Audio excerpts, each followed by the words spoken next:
Okay. So, thanks for having me here. And I was asked to tell you something about persuasive technology and behavior influence. But before I do that, I would like to elaborate a little bit more on the value of psychology. I think psychology is like the motor oil of organizations, both profit and non-profit. I think that if you have psychologists that are helping you achieve your business goals, that you will outperform the competition, or at least outperform the way you used to do business. And I'm not the only one who says this. Forbes magazine wrote an article back in 2010 already, in which they said psychology, the science of mind and behavior, permeates businesses on many dimensions, from negotiation to sales to product design. In its simplest form, business is psychology. Business is psychology. And I could not agree more that this is the case. So if you look at a kind of a random organization structure, you would see, well, some people in there, like some people with a C in front of the name, C-level, chief operating, chief financial officer, chief executive officer, of course.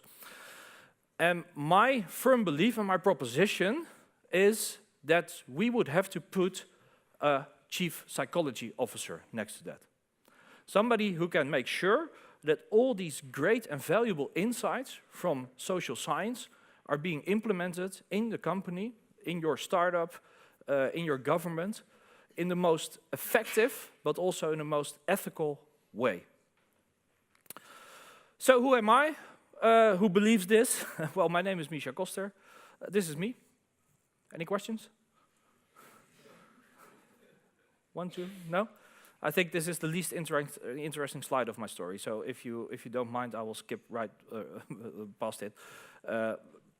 To me, the most important thing is that I'm a psychologist, I'm a media psychologist, and I'm specialized in behavior influence and persuasion. So what I'm going to talk to you about today are a few topics: automatic human behavior, just a little bit of an introduction into how we decide and how we behave. Then I'm going to talk a little bit about touch points, about the customer journey, and the bigger part of my presentation will be about various persuasion and influence techniques, and I've divided them into two categories: priming and persuading. So let's first talk a little bit about human behavior, automatic human behavior. As human beings, we have to take a lot of decisions, we have to make a lot of decisions every day. And these can be very big decisions, like should I buy a new house, should I end my relationship, should I switch my job? And it can be very small decisions, like I'm going to walk in here and where am I going to sit? What sandwich am I going to have for lunch? Well, at least I don't hope you have to make all these decisions every day, like with the relationship and the house and stuff like that. But at least there are a lot of decisions every day. And the most recent insights from social sciences tell us that it's about 35,000, which is a lot. So, good job. We're all doing it. 35,000. But if we have to take all these decisions based upon weighing the pros and the cons and analyzing and being analytical, then we would go absolutely mad. That would not fit in our mental capacity. And at least it would not fit into 24 hours which are available to us during a day. So in the evolution of mankind, we have developed certain strategies to deal with all these decisions that we have to take. Because 35,000 decisions every day means 35,000 times doubt. And doubt is a feeling, it's not really an emotion, but it's a feeling that is unpleasant to us. It's like an itch in our brains that we can't get rid of. So what we're looking continuously is to reduce doubt in all these decisions that we have to make. And these decisions go for you, but they also go for your customers or your website visitors or your app users. They also have to make decisions. Should I buy this add-on? Should I make an in-app purchase? Should I subscribe to the newsletter or not? So all these decisions raise a certain level of doubt. So we have created strategies to reduce this kind of doubt. And these strategies can be divided into two main categories. And these are the thinking systems, as we call them. For those of you who read Daniel Kahneman, Thinking Fast and Slow, you will recognize this. These thinking systems are two systems. We have a slow system, and the slow system is our rational, our analytical system. Beware, these two systems are something entirely different than our left and right hemisphere. So it's not something like that. It's called the central and the peripheral route. So we have a slow system in which we think, we deliberate, we analyze. This is also the system that we think we are using all the time, because we would like to think of ourselves as being analytical, well-thought human beings, right? We think about stuff, we make wise decisions, we make rational decisions, but we do not most of the time. So the other part is the fast system, and this fast system enables us to make the bigger part of these 35,000 decisions, because we cannot use the slow system 35,000 times a day. That would be impossible. So the fast system are kind of like rules of thumb, or you could even call them software rules, in which you put some input into it, and then some kind of output in terms of behavior comes out. This is also where my personal quote, "I change how people see things," comes in, because if you change the perspective of someone, you could change the way the input works. And as psychologists, we study what kind of input will result in certain kind of behavioral output. So how many of these 35,000 do we take using this fast and unconscious mode? Because we're not aware that we're using it. It's like we're acting as robots all the time. And we don't like to hear that, but it's true. About 95 to 99% of all our decisions during the day are made in an unconscious way. We're not aware of it, we do it automatically. So let me give you two examples of these rules of thumb that we use in these fast systems. This one, a lab coat. If somebody in a lab coat says something, then it's true, right? You should do it. And this can be a literal lab coat, like a doctor, and it could also mean, figuratively speaking, a lab coat. And then we're talking about an SME, a subject matter expert. Somebody who can advise you on what to do when you're in doubt. And beware, these rules of thumbs, they sound a little bit negative. But I'm not passing judgment or anything. These are just standard human behaviors. So I know that if I say a lab coat, and then some people say, yeah, you should do it, and people start laughing, and some people are shaking their head like, well, not me, I don't listen to authority. Well, I've only got one message for you guys. Yes, you too. Everybody does it, and it's a perfectly legitimate way of going about your day, because it helps you, so it's a good thing. That's it. Second one, this is also one that people are always shaking their head. No. Masses. If a lot of people are doing something, then you do it too. Or you at least think about it. So if you walk outside during the break, you're starting to smoke cigarette or whatever, and people are looking up, chances are you will look up too. Now there are certain rules concerning this specific example, because in a situation on the street, they found out that it's about 5 people that have to be looking up for you to get an idea that everybody's looking up. This is about social norms. This is about what the normal behavior inside a group is. And those of you who think, oh, I'm very individualistic and autonomous and I'm not following the masses, they will probably walk outside and they will very sneaky see from the corners of their eyes if there's actually anything to see before they give into the peer pressure, right? Yeah. Okay, so we call these rules of thumb that we use in this fast system, we call them heuristics or cognitive biases. And there are a lot of them. These are just 2 examples, but there are about 280 of these software rules that we use every day. So that's a little introduction into human behavior. So let's talk a very short time now about touch points. You are aware with the term customer journey? Yeah, who isn't? Okay, so a customer journey is when you decide, when you are mapping the ways in which your customer interacts with you. So, for instance, if you're developing a game for use in the App Store, then the first starting point in the customer journey might be that you see a Facebook ad of the game, or you search for a game in the App Store and you see the first. So that's the first touch point, and then you have to persuade somebody to do something. And the second touch point might be that they're actually using the game, or they're getting support through the website, or they're doing an in-app purchase. So there's all these touch points that have to do with how you, as a company or as a product, interact with your customer. So usually this is a Dutch customer journey.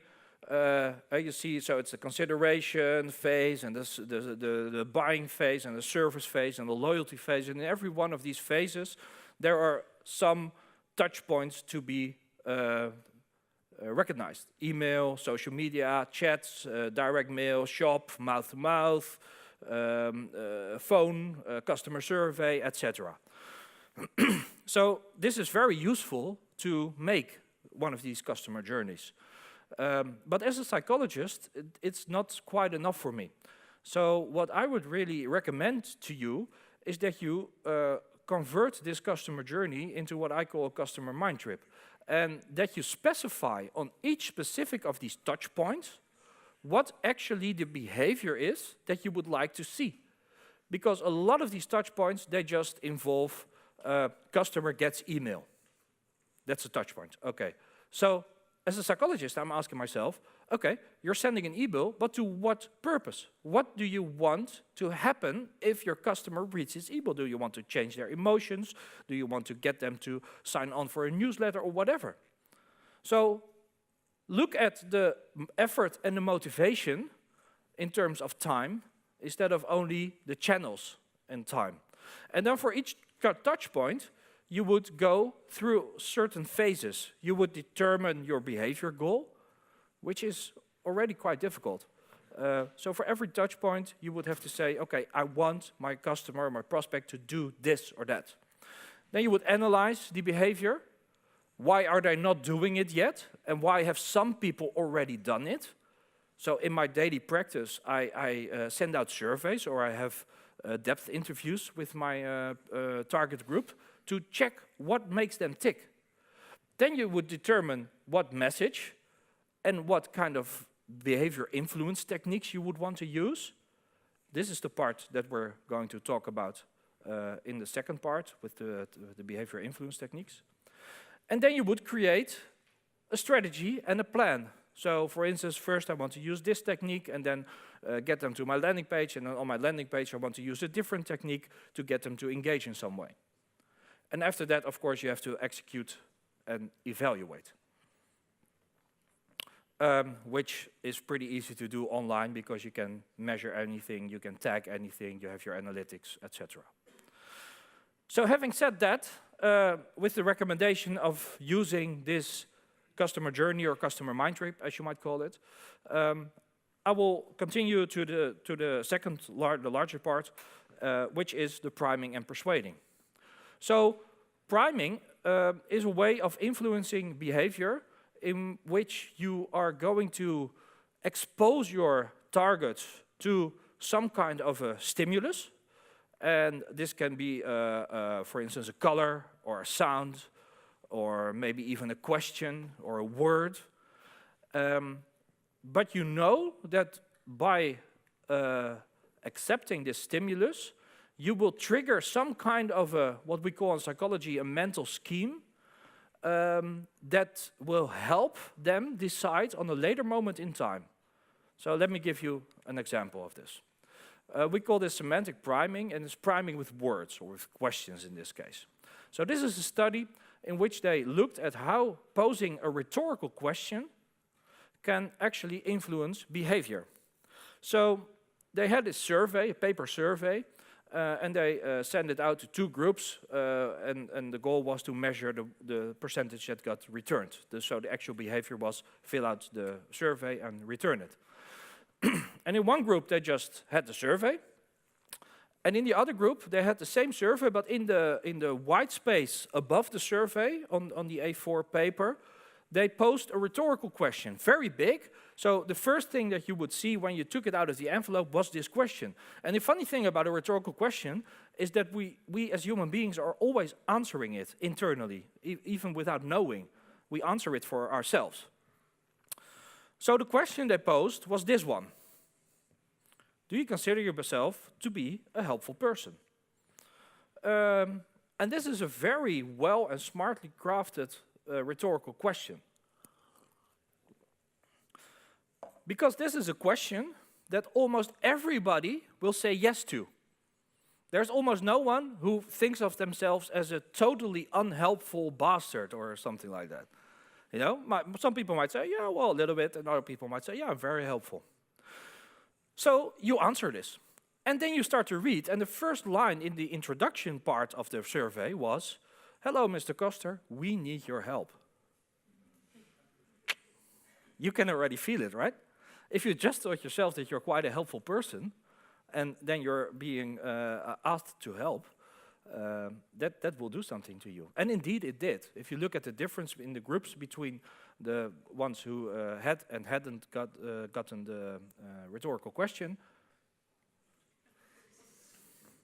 So this is just an example of how powerful these psychological techniques can be. And of course, in a real-life situation, it would not probably be a double percentage or a 200 increase in conversion.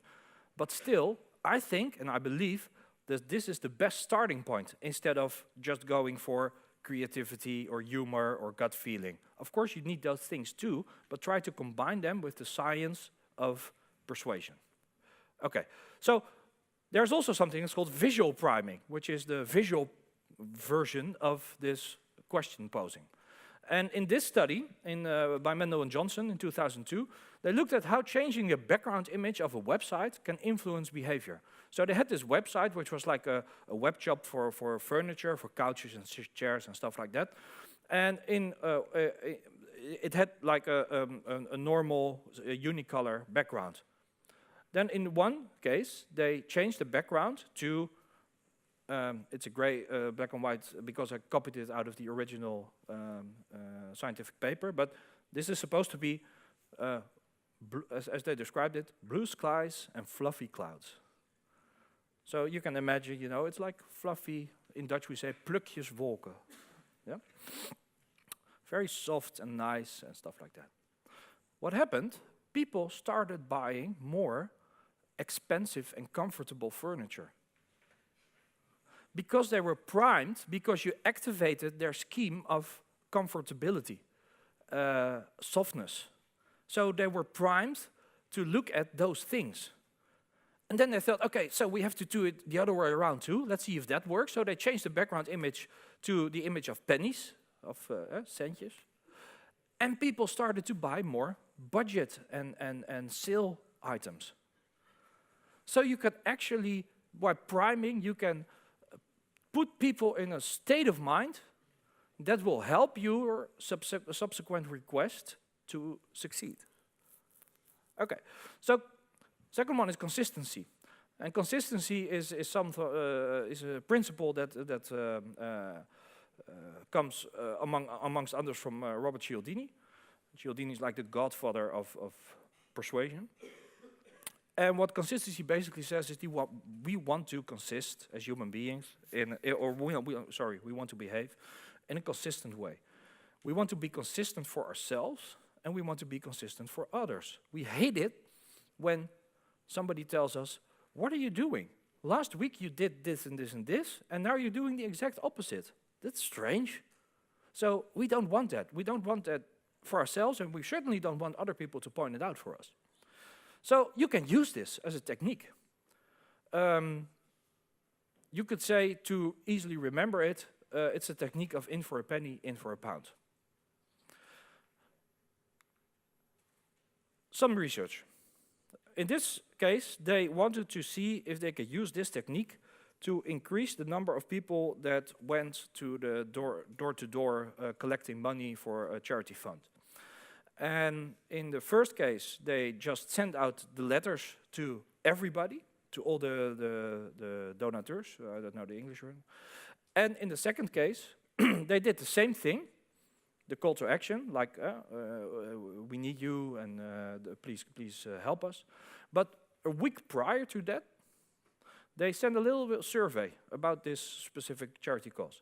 And it was like a little half a paper bullshit survey. You know, you still know us. Did you see our latest campaign? It didn't even matter what questions were in there. They didn't even measure if people started sending them back. They just wanted them to spend a certain amount of time and put a little bit of effort into this charity cause by taking it out of the envelope, looking at the survey, maybe even filling it out, and maybe even sending it back. So they designed. That's behavior design. They designed a route to have people say A and ask them B, a bigger B behavior later on. And what they found out is that 7 times as much people volunteered to go door on door in the situation where they sent a survey a week prior to sending the big request. So it's about having people say A and then asking them the B. So your target behavior, in terms of the customer mind trip, would be the B. And the A would be something that you would either research, so you would either look into your target group and see if they've already shown some kind of behavior that is a little bit the same but smaller than the behavior you're asking them now, or you would design a conversion path that uses this technique. So you would first have them make a little commitment to something and then ask them a very big commitment afterwards. And what would be wise to do is if you ask them the second commitment, the B part, is that you have to remember them that they already did the small thing earlier, because you want them to feel like it would be strange of me not to do this now because I've done this and this last week or last month or whatever. So that's consistency. Okay, so those were 3 kinds of priming. So now we'll go on to 3 kinds of persuading. And persuading is basically the most effective way to pose your question. This is the B in commitment and consistency. So we're not looking at how you can get people in a certain direction now, but we're just looking at how, if you have a call to action, which we call it in online marketing terms, a buy now button or whatever, how you can make it more persuasive. Okay, so the first one, which is a very commonly used one, but nevertheless very effective and very fun also to use, is social proof. And social proof is basically the example that I gave earlier of the people looking up. When in doubt, we look at what other people are doing. Well, we're in doubt like 35,000 times a day, so there's a big chance that we're looking at what others are doing sometime during the day, especially if there are similar others. So if you remember the example of the people looking up, it would be different if you were to walk outside and there would be some other attendants of this conference looking up, or there would be, I don't know, some high school kids across the street looking up. Because you feel less similarity with that group, so chances are a little bit less that they will be actually looking up for something that you would find interesting too. Whereas if some people of your own group are looking up, you might think, okay, these are people I have similarities with. They have the same age, they have the same personal interest, professional interest, and stuff like that.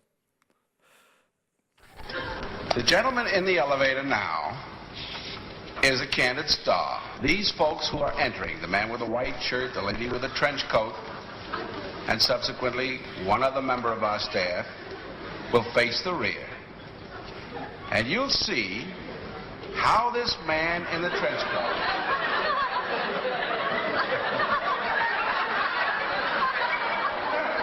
tries to maintain his individuality, but little by little,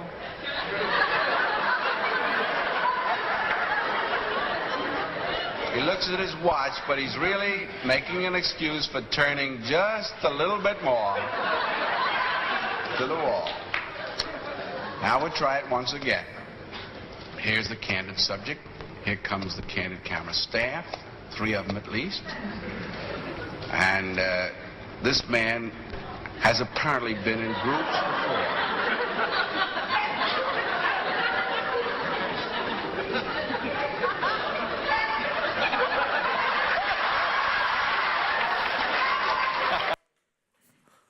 Cool, huh? So this is not being acted. This is a real test. It's not a scientific research, of course, but we know that the effect exists. And you hear the guy in the voiceover say, 3 of them at least. So probably in an elevator, the minimum amount of people required is 3 to get the idea that everybody is doing it, or that it's the social norm to do. So this principle is being used online a lot. If you look at Amazon, for instance, and you're buying a book and you scroll down, and then you see this. And specifically this. Customers who bought this item also bought. So what they're doing here is they're communicating some kind of norm behavior. At least you interpret it as norm behavior. They do it very cleverly because they don't have to name any numbers. They could also say 70% or 5% or whatever. But if it's 5%, then you would not buy it. So they just sell, well, customers bought this other thing too. So if you look at a special kind of this principle, it's called gaze cueing. And this is that we also look at one person sometimes to see what we should do.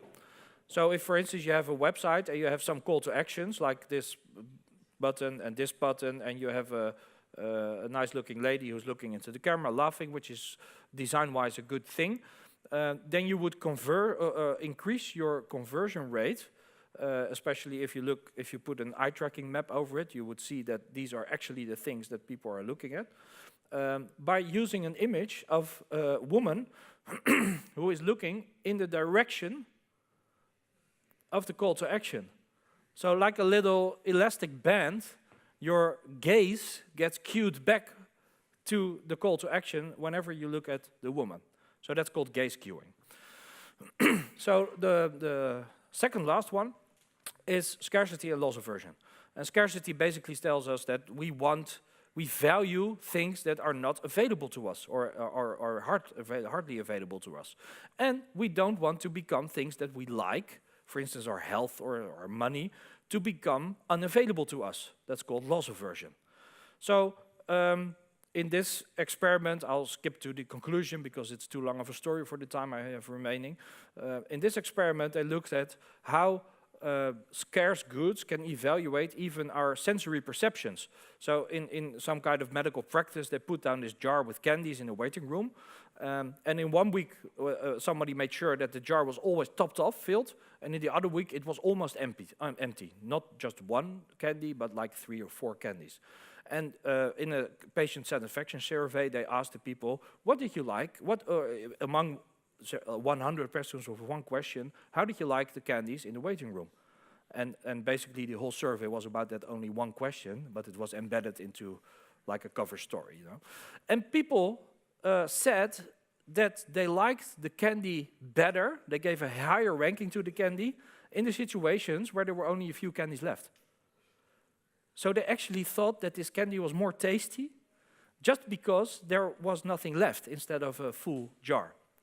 So also this is being used online a lot. If you look at booking, for instance, I'm sorry, this is a Dutch version, but it says here, we only have 2 left on our site. Yeah, and that triggered some kinds of anxiety feeling with us. And especially if you then get this one. This hotel is being watched by 3 people. So that's social proof again. It's consensus, the one we talked about earlier. Communicating what other people are doing. But in combination with scarcity, it equals competition. And competition is something we're very sensible to. So the other side of a flip coin is that we don't want to lose stuff that we already have. If you look at the science, it's called the prospect theory.